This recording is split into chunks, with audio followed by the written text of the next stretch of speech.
Is back to you, Teresa Ryan. The 2006 census showed about 47.5% of Riverside's population is Latino. What steps will you take to assure city government reflects the population of the city? And then this one goes first to Donna Dodi Michalka. You have 90 seconds. Thank you. First and foremost, I would make sure that we do something that Altura Credit Union, the company I worked for, does.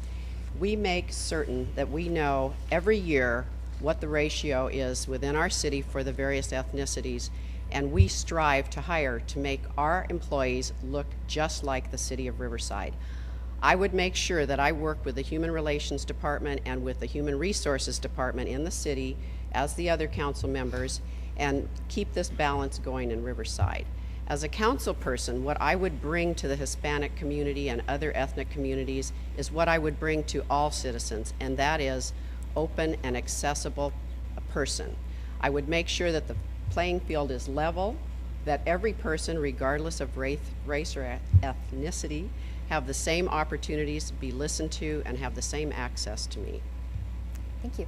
Mr. McCarthy. Well, I think it's very important that we have an outreach to a lot of our residents of Ward 5. As we're walking through the ward, there's a lot of residents and future citizens that need to be registered, and a lot of them are not engaged with the system.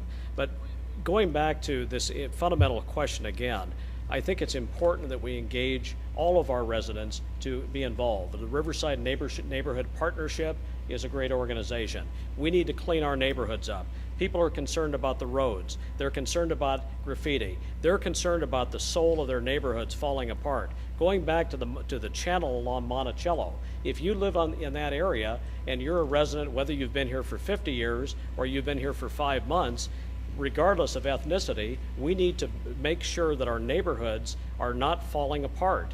And by not falling apart and bringing our neighborhoods together in block parties, Margie Bro is here. She's doing a wonderful job with Sanwa.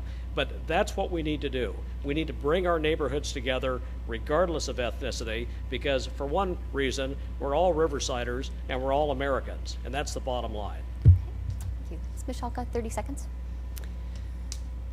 I do believe that Riverside is already well on its way to being an inclusive city. We certainly cannot stop. We certainly need to continue this. I look towards my husband's school, North High School. It's an excellent example of how we can all get along and work together. Every year at graduation, North High School proudly displays the flags of every student country represented, and there are usually somewhere between 20 and 30 flags. It shows us in a microcosm what we can do, and I think we should follow their lead. 30 seconds as well. Well, first of all, I think all of us in this audience are descendants of immigrants. I mean, my immigrants, and I have the utmost respect for everybody's ethnicity. But I think going back to our city as a livable city, we need to focus on the rule of law. And I think that it is critical that we make sure is the most important function of the city council, that we protect our neighborhoods and our families. And I think it is critical that as your council member, that we not only uphold some of the laws, but we uphold all of the laws. And as your council member, you will be assured that you'll get that from me. Okay, thanks.